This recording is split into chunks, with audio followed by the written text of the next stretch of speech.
Welcome to Onondaga Cave State Park.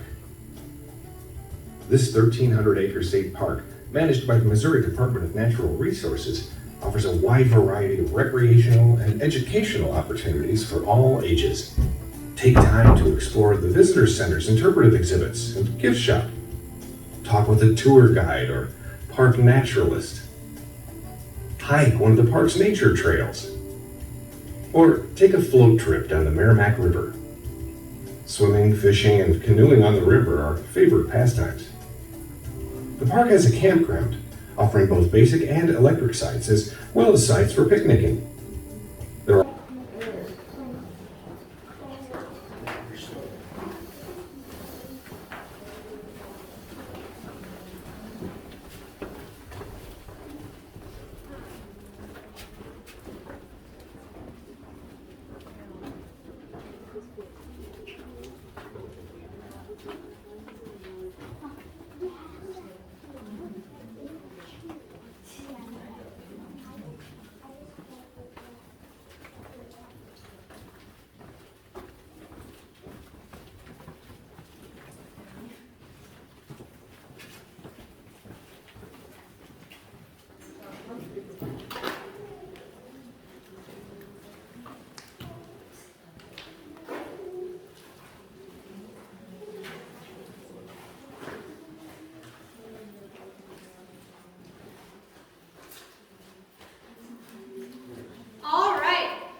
what body of water was powering that mill.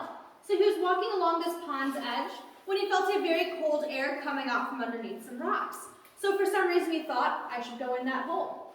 So he got out his John boat and he had to lay completely on his back because this opening was so small. And he pushed himself through with his hands, and that's when he eventually came into a corridor down that way. And that is when he realized he discovered a cave. So he then went back out, told some of his friends, and they came back through and started mapping this cave out together. And they gave the first official tour of Onondaga in 1904 during the St. Louis World Fair. So they were busing people down from St. Louis, and it was about a day-and-a-half long excursion. And admission to the cave at that time was only $1, so we've had a little bit of inflation since then. This is also when Onondaga got its name. They allowed the public to submit their favorite name options, and they got a top 5 from voting. And the niece of the owner at that time selected her favorite out of the top 5. And she chose Onondaga, and it means man of the mountain, and it is a Native American tribe that ranges from Maine to Michigan, so I have no clue what that has to do with a cave in Missouri, but that is what they ended up choosing. And the river that Charles Christopher entered in through is the Lost River that some of you have already checked out back there. We'll be following this for the majority of our tour today, and it gets the name the Lost River because we know where that river ends, and that is at the natural entrance to the cave. But we have no clue where this water is sourced from. The cave starts to get too windy and it's unsafe for people to continue exploring back there. So currently that is just the greatest mystery of Onondaga. We're hoping that one day we'll be able to use technology to get back there, but right now that has not worked out for us. This river does appear to be completely stagnant, but it is flowing. It pumps over 1 million gallons of water out a day. And it ranges from about 2 to 12 feet deep, and it is 57 degrees, so it is the same temperature as the air. And if you look over here, you'll see our speleothem garden. And this is a good example of all the different deposits you will see in the cave today. So these white sticks you see poking out from the ceiling, these are known as soda straws. And how these form is that as water is dripping down from the cracks in the ceiling above, each one of those water droplets is going to get a ring of calcite that forms around it. So each time another water droplet comes through, it's going to add on another ring. And this water is moving on the inside of these soda straws. So they're actually completely hollow on the inside. And when a soda straw gets clogged up so it's no longer hollow, that is when it will turn into a stalactite. And you can remember stalactite because they cling tight to the ceiling. And if the stalactite starts to have a lot of water dripping down from it, below it can form a stalagmite. And you can remember stalagmite because one day it might be able to turn into a column. And columns can be formed a couple different ways. Either a stalagmite will grow all the way up, or a stalactite can grow all the way down, or they might meet in the middle and have a stalactite.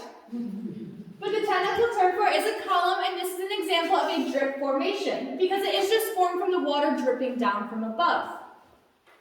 And over here we have an example of a flowstone, and this is formed from water flowing in from cracks on the wall, and as that water is flowing down, it is depositing that mineral behind it. So that's how it ends up with this waterfall-like appearance, because it is just formed from water flowing down. And this cave that we are in is made up of dolomite rock, which is very similar to limestone. The main difference between the two is that dolomite has an organic matter within it, because Missouri at one point in time was a seabed. So when that change in the environment started to happen, that organic matter just settled into that dolomite when it changed. But this is the main rock that you see in caves in Missouri. But we are going to go ahead deeper into our cave.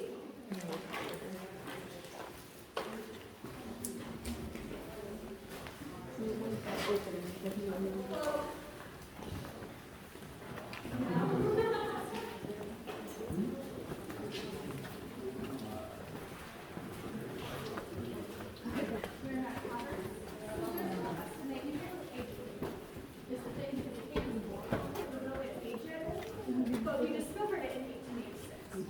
But I'm sure that most of the caves in this area were probably the ones around the same period of time. This is the way that the environment was shifting. But we are better than that. And that is that.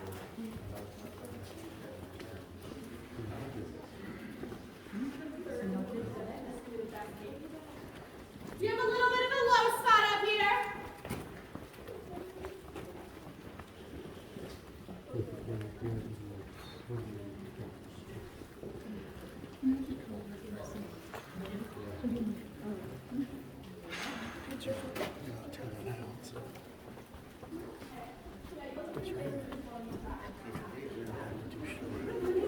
I trapped you in an area where you have no choice but to listen to me. Oh, it'll get worse. I know how to keep you here. You know how to get out? You know, I got secret ways there.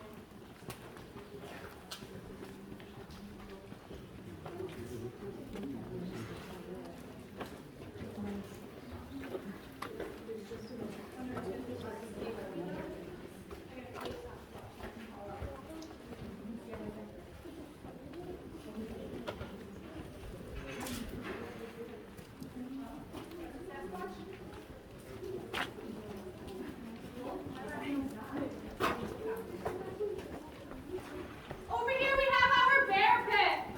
Do we know why we call this the bear pit? Because it's pretty bare. If you don't laugh at my jokes, I leave you in the cave. Your decision.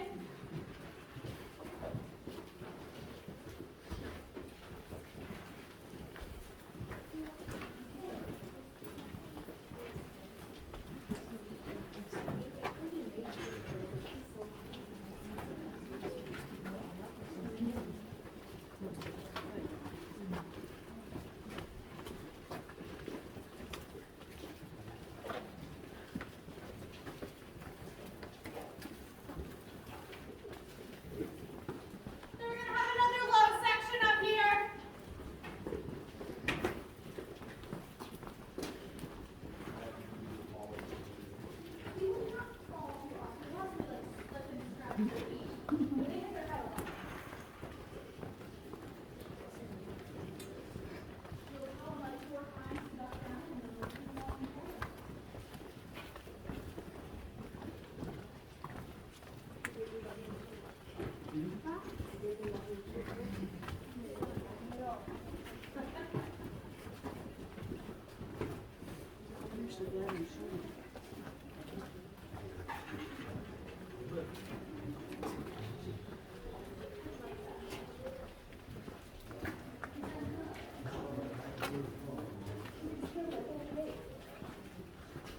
We have another low section over here.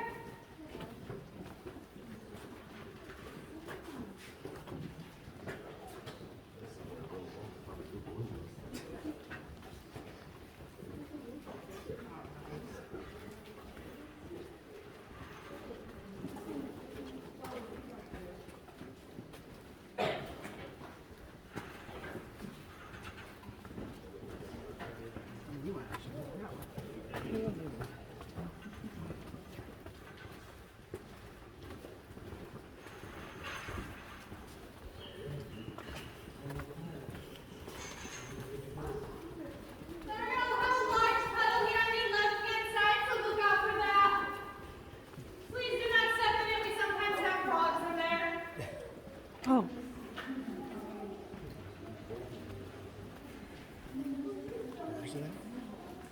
Up here to the left. We're about to be walking underneath this Canopy rock. This is the lowest section we'll walk underneath today. So make sure you're bending down. If you hit your head, you do go on the wall of shame.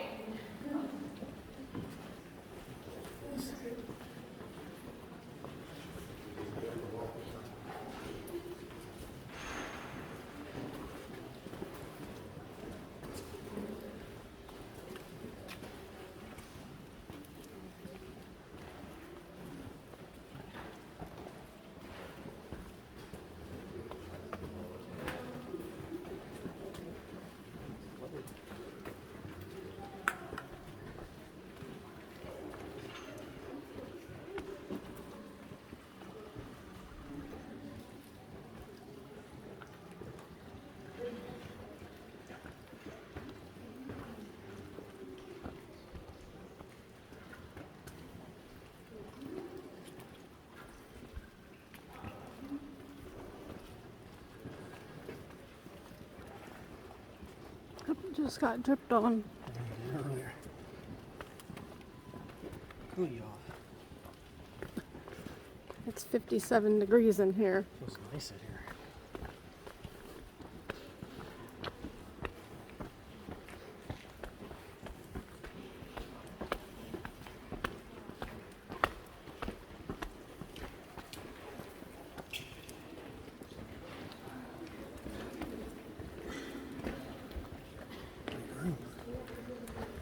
Yeah, it's huge.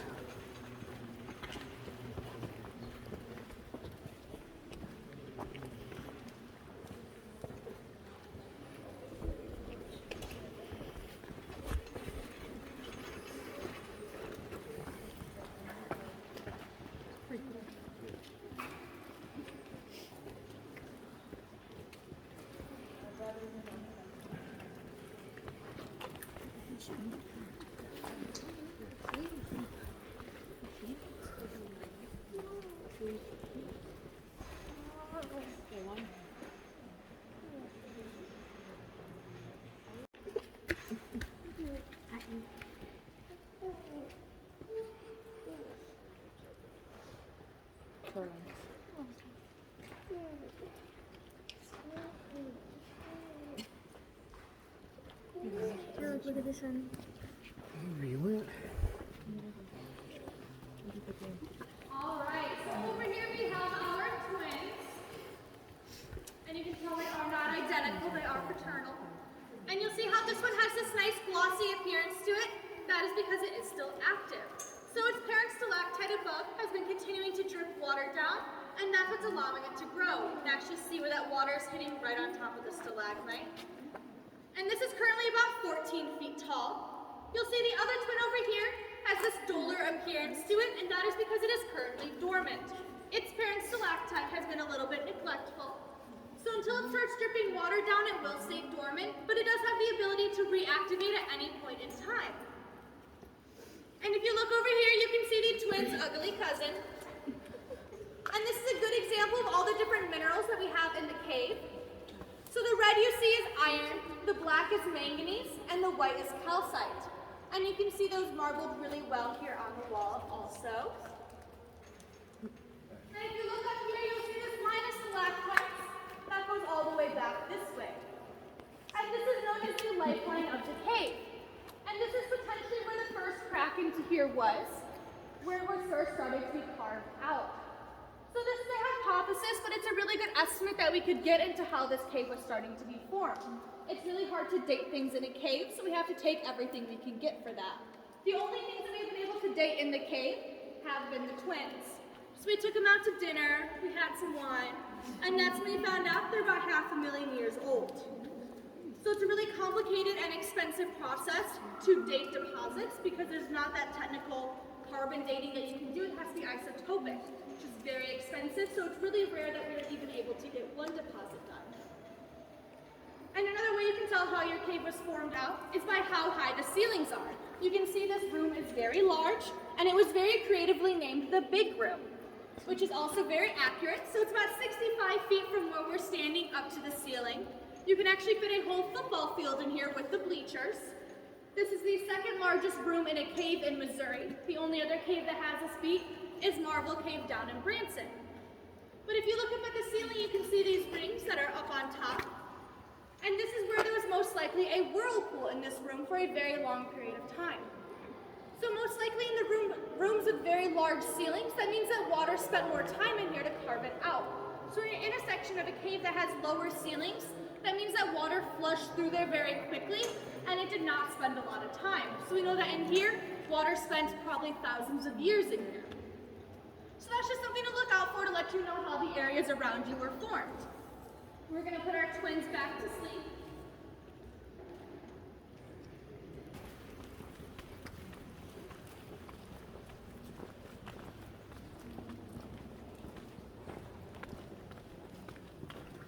As you walk by, you'll also notice that we have this hole in the ground over here. And it was during the tour in 2005 they started to hear really loud noise happening in here, as well as kind of shaking. And earthquakes don't have any effect on the cave, so we knew it couldn't have been that. It was actually a sinkhole that opened up in the middle of the tour. And that sinkhole goes down about 13 feet, and 3 years later it became inactive, so they're able to go down to the bottom, and they ended up finding Ice Age fossils at the bottom of that sinkhole. So that ended up being a pretty cool discovery for this cave. Just came down for a day trip. We're camping at Leasburg. Oh, very fun.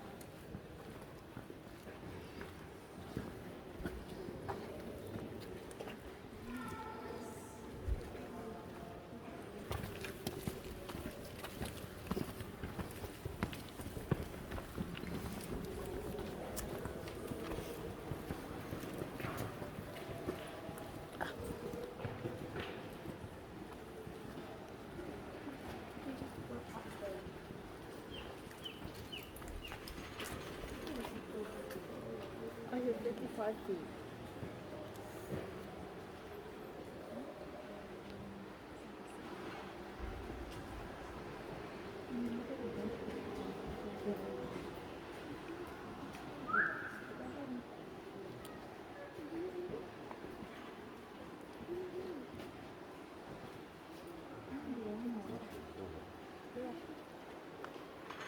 All right, so down here we do have our Waterfall of Disappointment.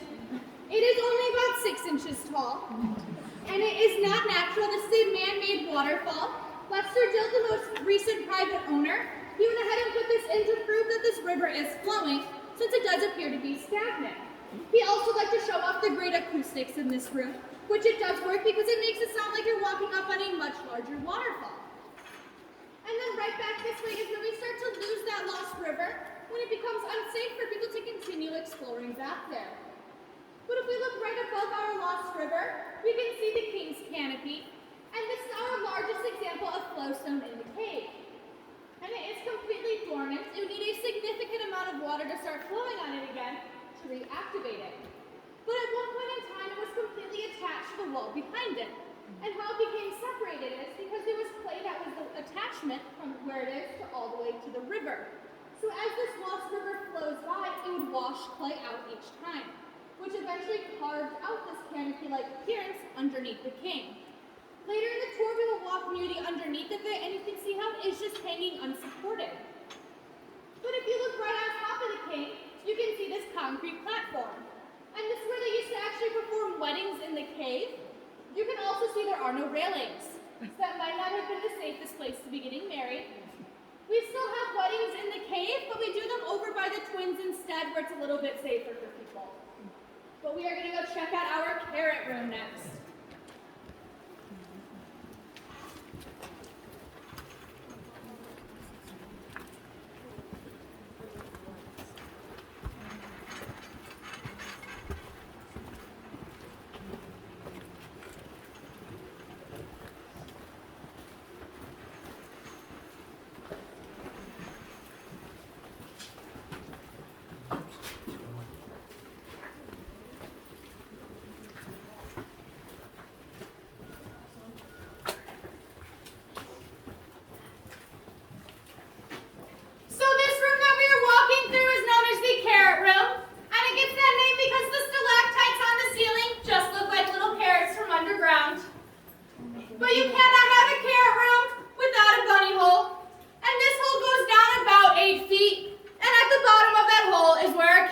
Sasquatch lives. And if you touch anything in the cave, he will come out. And you don't want to meet that Sasquatch.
All right, over here we have our second bear pit. Do you know why we call this the bear pit? It's a bear. Come on, guys, we've got to take this serious. We have bear bones here. So these two boxes along our pathway contain black bear bones. And black bears have never lived in this cave or used it as shelter. So the question is, how did these bones get here? One of the theory is that this bear died outside the cave, and as the water was rushing in here to carve it out, it brought these bones, and with it, where it eventually laid settlement. The other option is that this bear somehow wandered up the Lost River, and since this cave is not naturally lit up, it would not have been able to find its way back out, and most likely just wandered around until it starved. I personally like the first option a little bit more, but this second box gives a lot better view of those bones. Also, if you want to take a peek at that one, we know these bones have been here for a really long time because they do have deposits that are starting to form on top of them. And speaking of black bears, we did have a bear sighting in the park back in May. They saw a black bear. We found lots of bears scattered throughout our park also, so we know we have at least one resident bear here.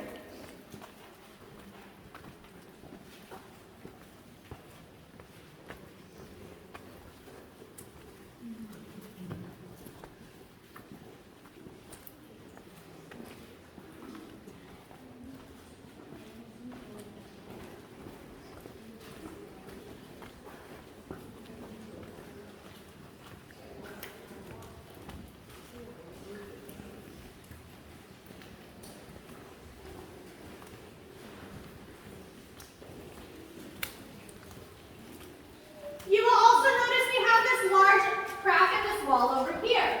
And as I mentioned earlier, earthquakes have no effect on caves because all of those shock waves are taking place up at the surface of the earth, so everything down here gets left undisturbed. So this crack is actually due to something called cave settlement. So this cave is on a very large bed of clay that throughout time will expand and contract. So there must have been a very dry season that caused this clay to contract a lot and condense itself down. So when that happened, these stalactites are so tight up there that they stuck up to the ceiling, and this column got broken in half. And you can actually see that we have these soda straws in between that are trying to glue it back together. It just takes them a really long time. You can see we have one teeny tiny little one that is like a centimeter away from touching. So as soon as those touch, it'll officially be a column again.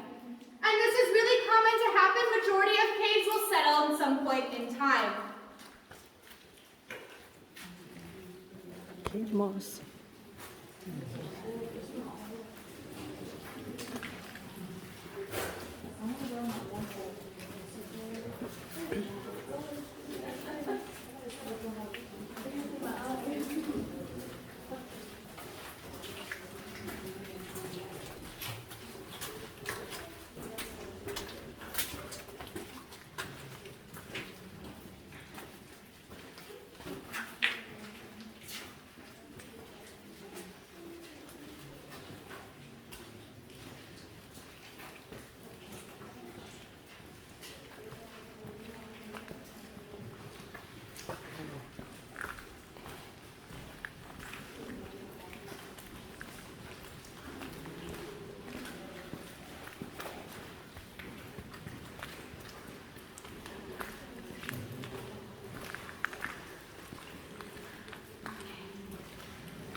cave was also declared a national landmark back in 1980, so that also gave a lot better hope for the state to be able to take it over since it was registered as a landmark.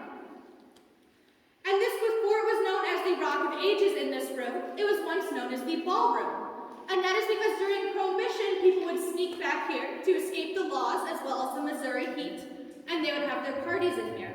And that's why you see we have some stalagmites that got left in the middle. Lester Dill left them there in hopes of it looking like people were dancing, trying to keep the party alive in here forever.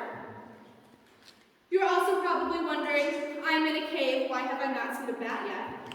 And that is because of white nose syndrome. This is something that came over from Europe in 2007, and it spread very quickly. We tried closing the cave down to help the bats for a couple years, and that didn't even help them either. And what this is, it's a type of fungus that makes bats very itchy. So they go into their hibernation in the winter, and their metabolism completely shuts down, so they don't need to eat. But this white nose makes them so itchy, they wake themselves up from itching, and as soon as they wake up in the winter, they need to eat immediately. So they end up leaving the cave to go eat, but there's nothing for bats to eat in the wintertime, so they end up starving, unfortunately. And that's why we're seeing this decrease in the bat population. Back in the day, you'd see anywhere to hundreds of thousands of bats in this cave. This year we did a census and we only found 26 bats throughout the whole cave. So that's a pretty big decrease in those numbers. And I wish I could just say, well, we'll just feed the bats in the wintertime, seems easy enough. But if we just give them the food, they'll never learn how to adapt on their own, and it wouldn't be a long-term solution.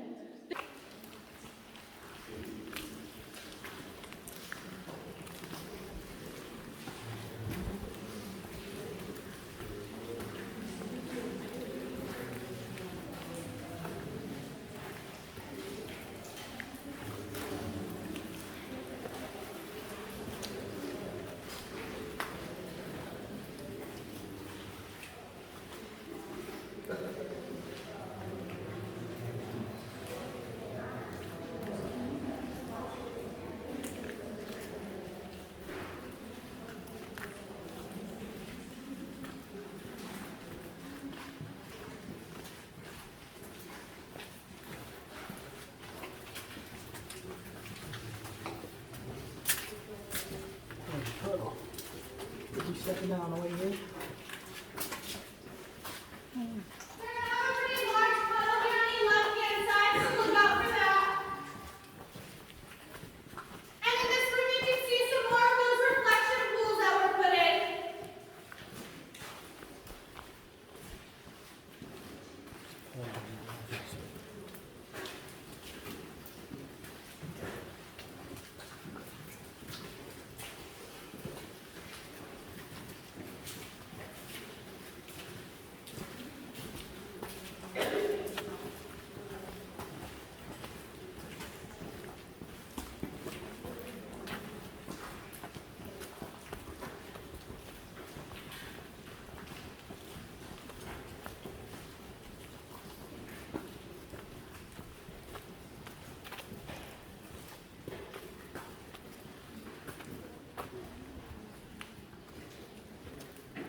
Shiny stuff you'll see, so please make sure to avoid that. It is very slick.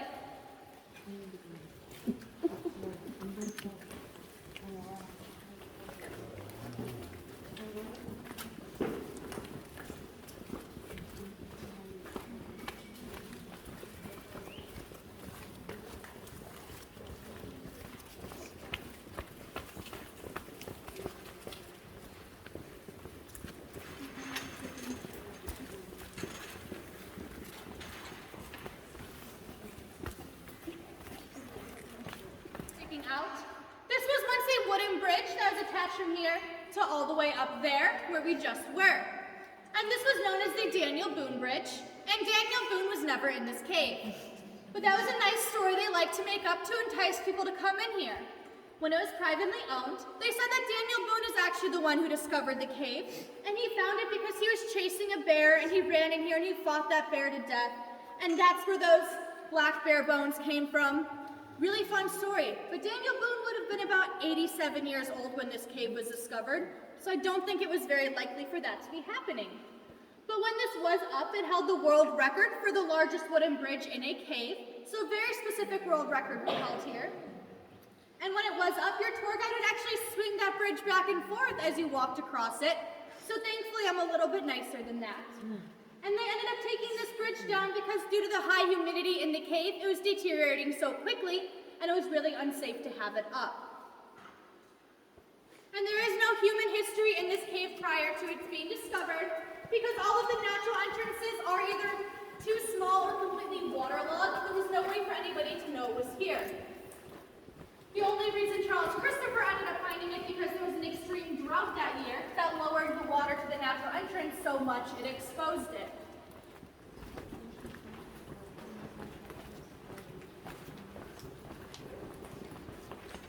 On the right-hand side over here, you will also be able to see the bottom of the King's Canopy and how it is completely detached from the wall behind it. We have also met back up with our Lost River down here. And we are currently in the deepest section of the cave, so we are about 185 feet from the surface. Oh, now the waterfall sounds good.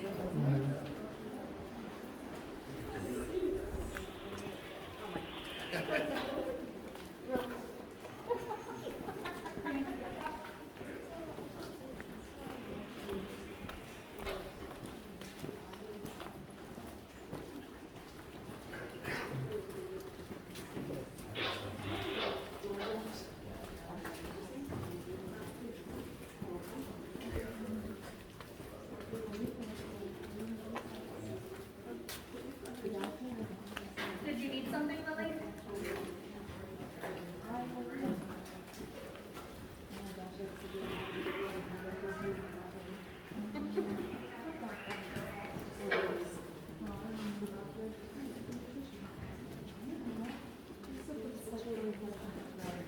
Did somebody bring you down here?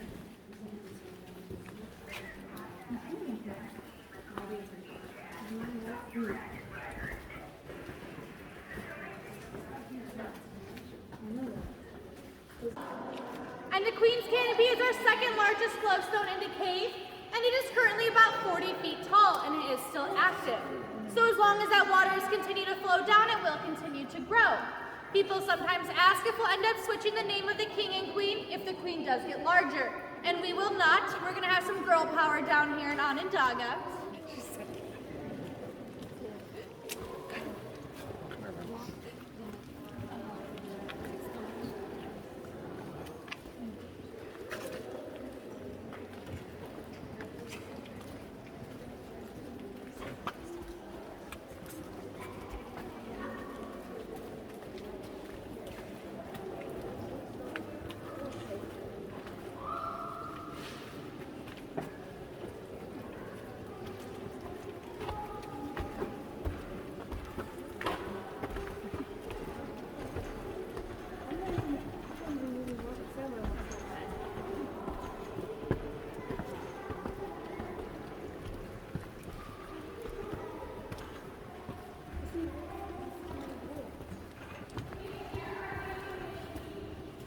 As you walk up, you'll also see some of the old stairs they used to use for tours.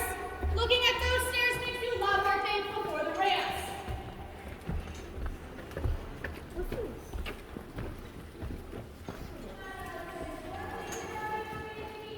But this over here, the cave drapery, sometimes gets manganese and iron wrapped in it, which is black and red. And when that happens, we call it cave bacon instead of cave drapery. But if you look over here, you can see the wall of Jericho. And this was once used as a musical instrument. So the tour guides at that time would actually use wooden mallets to play different songs on this to entertain their tours. Oh, you can tell it feels warmer up here.